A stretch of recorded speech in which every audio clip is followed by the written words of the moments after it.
ሰላም ውድ የኢትዮሼፍ ቤተሰቦቻችን ዛሬም እንደተለመደው በአዲስ የምግብ አሰራር ተመልሰን መጥተናል። ለዛሬ ዘንላችሁ የመጣነው 3 ኪሎ የሚመዝን የአሳ አሰራር ነው። እስከ ቪዲዮ መጨረሻ ድረስ አብራችሁን ቆዩ። የኢትዮሼፍ ግብዣ ነው።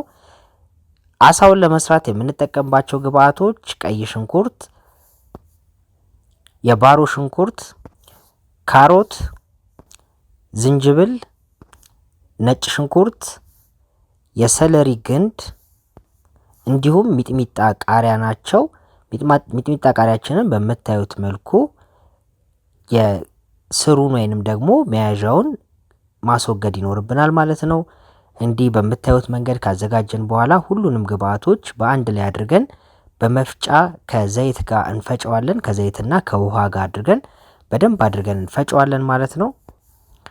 በመታዩት መልኩ በደንብ ድቅቅ ብሎ ከተፈጨልን በኋላ እናወጣውና ይህንን የመሰለ 3 ኪሎ የሚመዝን አሳችንን እንግዲህ በደንብ አድርገን አጥበን አድርቀን እናዘጋጃለን። እንደምታዩት በደንብ የታጠበ አሳ ነው። እንግዲህ አይኑን እናወጣዋለን። ሲታጠብ ማውጣት ትችላላችሁ፣ አሁንም ማውጣት ትችላላችሁ ማለት ነው። በጣም ፍሬሽ የሆነ አሳ ነው። ራሳችንን ገዝተን ያመጣ ነው ገበያ ማለት ነው። ነፍስ ያለው አሳ ነው ገዝተን ያመጣ ነው የነበረው።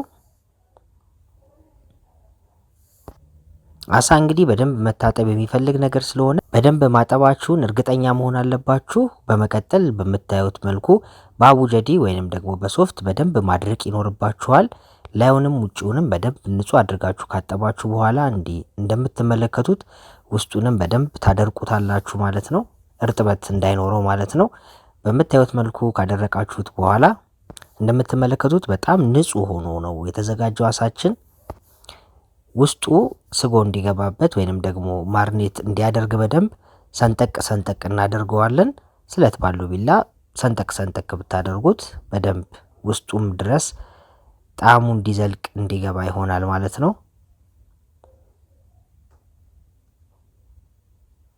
እንደምትመለከቱት በደንብ ተሰንጥቆልናል። በመጋገሪያ ፓትራችን ላይ ካደረግነው በኋላ የተጠቀምነው ኮባ ነው። ኮባ የተጠቀምንበት ምክንያት አንድም ስለማይቃጠል ምግባችን ወይንም ደግሞ አሳችን እንዳይቃጠል ይረዳል። በሁለተኛ ደረጃ ደግሞ ጣዕሙንም የኮባ ጣዕም አገራዊ ጣዕም እንዲሰጠው ስለሚያደርግልን ነው ኮባችን የተጠቀምነው። በመጀመሪያ የፈጨነውን የማጣፈጫ ቅመሞቻችን ውህዱን በደንብ አድርገን ከላይም ከታችም ከውስጥም እንግዲህ በደንብ እየቀባን እያገላበጥን እንቀባዋለን። በምታዩት መልኩ በደንብ አድርገን እያዳረስን በስንጥቆቹ ውስጥ ሁሉ እያስገባን በደንብ አድርገን ነው የምንቀባው። ዋናውን ጣዕም የሚሰጥልን ይሄ ስለሆነ ማለት ነው።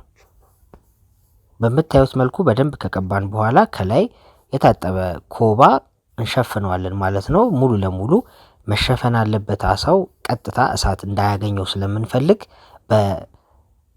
ኮባ ተጠቅልሎ ስለሆነ እንዲበስል የምንፈልገው ማለት ነው። ሙሉ ለሙሉ አሳችንን በደንብ አድርገን ሸፍነን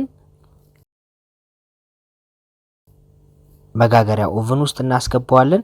ምንም አይነት ዘይት፣ ምንም አይነት መጠበስ የለበትም።